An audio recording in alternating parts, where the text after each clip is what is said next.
The path to the top of boxing is not easy. Often, two rivals with similar profiles must face each other to determine who takes the next step and who lags behind. Within the boxing universe, Tyson is one of the brightest stars. However, there were those who doubted his potential in the early days, denying him the opportunity to fulfill one of his greatest dreams.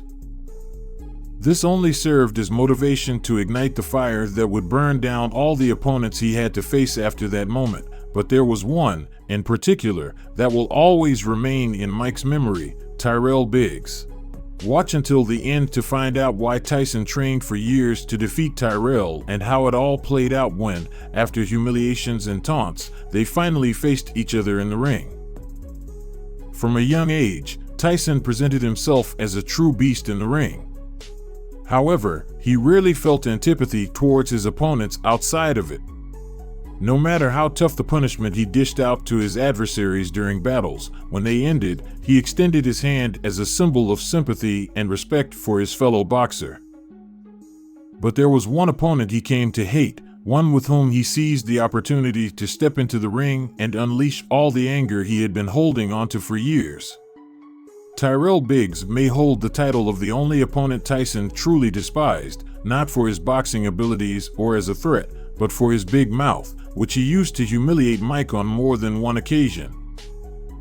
It all began when both were amateur boxers with qualities that set them apart from the rest, so it was no surprise when they both considered themselves for the U.S. Olympic team. The differences between Tyson and Biggs were mostly physical.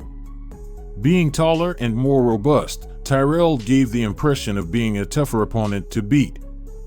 However, the great Iron Mike, from the beginning, worked diligently to turn his physical limitations into his best attributes, allowing him to defeat giants when it seemed like he was the underdog. The Olympic team failed to see the advantages a shorter fighter like Tyson could offer and chose to include Biggs among its members, robbing Iron Mike of any chance to win an Olympic medal. It was one of the toughest moments in Tyson's early career. His dreams of standing on the Olympic podium had been shattered, and he knew he wanted to prove that the great Tyrell Biggs was not his equal in the boxing ring. Tyrell stoked the flames of antipathy that had begun smoldering inside Tyson when, in 1984, he took the opportunity to mock him in front of the entire U.S. Olympic boxing team and other people in the room.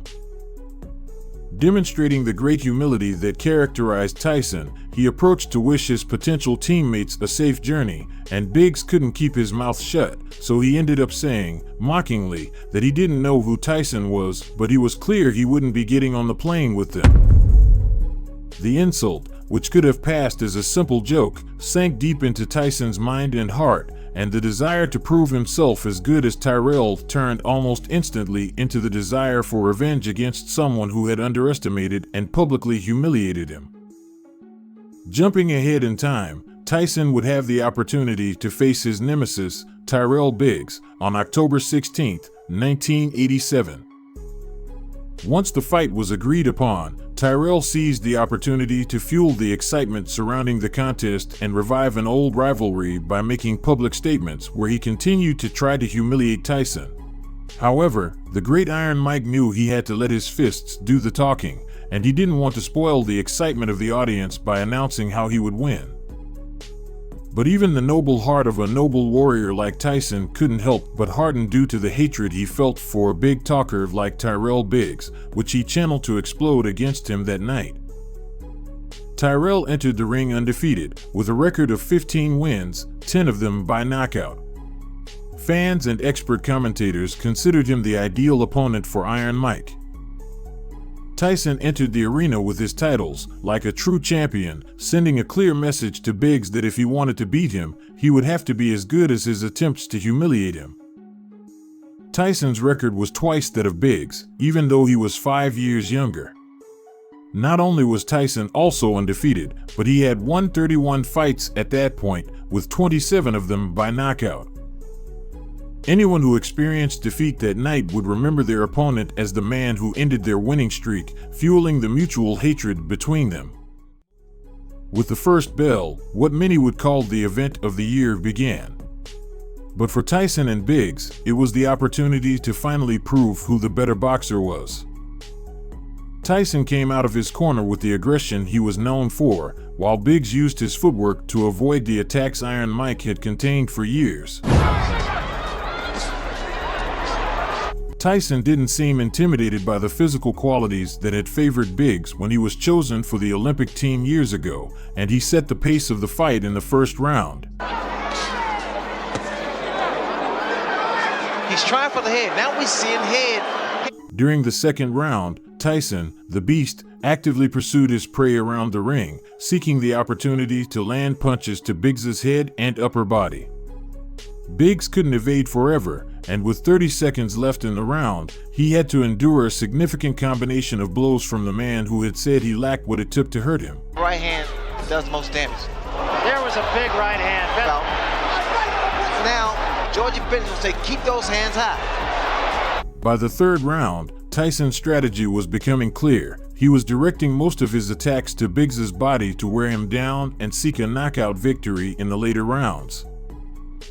However, Biggs, an Olympic champion, seemed to have run out of ideas on how to handle an opponent of Iron Mike's stature and assumed a defensive posture. Pointed out before the fight, and now Tyson just hammered. In the fourth and fifth rounds, Tyson made significant advances in his attempts to weaken Biggs, who, when feeling cornered, launched himself at Mike's body in an attempt to stop the punishment and create some distance between them.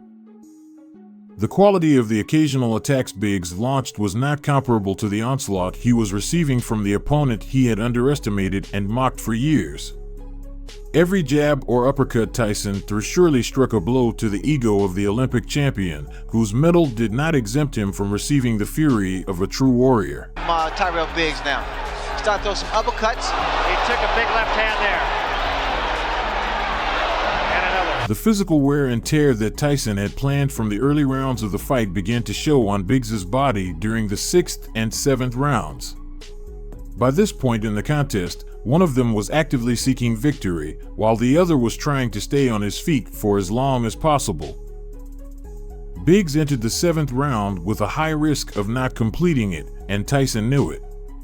What neither could imagine was that Mike's intelligent strategy would materialize when, just over 30 seconds from the end of the round, he landed the punch that sent the great Tyrell Biggs falling backward onto the canvas. And there's a right hand that just caught Biggs. But he didn't put him away. The elbow there. Oh, that was a tremendous left hand. Tyson, the smaller man in size, nearly knocked Biggs, the taller man, out of the ring. He was caught by the ropes, and the audience couldn't believe what they were witnessing. The entire arena was stunned by the incredible feat. Near the end of the count, Tyrell Biggs's pride forced him to get back up, and the referee confirmed that he was capable of continuing the battle. But he had run out of cards to play, and in less than 10 seconds, due to a powerful combination of punches characteristic of the great Iron Mike, he was once again lying on the canvas. The referee immediately signaled that there was nothing to be done. With no count of safety, it became evident that the big talker Biggs was out of the fight and was not on Tyson's level. While Tyson was celebrated as a true champion, Biggs needed assistance to get back up and leave the ring, but his head hung low. Everyone acknowledged the great performance Mike had delivered from the first round, and everyone would remember this bout as the day Tyrell Biggs couldn't live up to his words. It's fair to say that of the many times Mike Tyson tasted victory, this could have been one of the times when he felt the sweetest. What started as a challenge to beat the boxer who had been chosen before him to fulfill his dream of standing on the Olympic podium later turned into a personal vendetta, materializing years later. It proved to everyone that Biggs's physical attributes meant nothing against Tyson and that his words didn't hurt him like the punches that had brought him down. Now that you know the story, do you think that the small stature of the great Iron Mike was really an advantage he used throughout his career, or was it his combat intelligence that always favored him in knowing when and where to attack his opponents? We'll be reading your comments.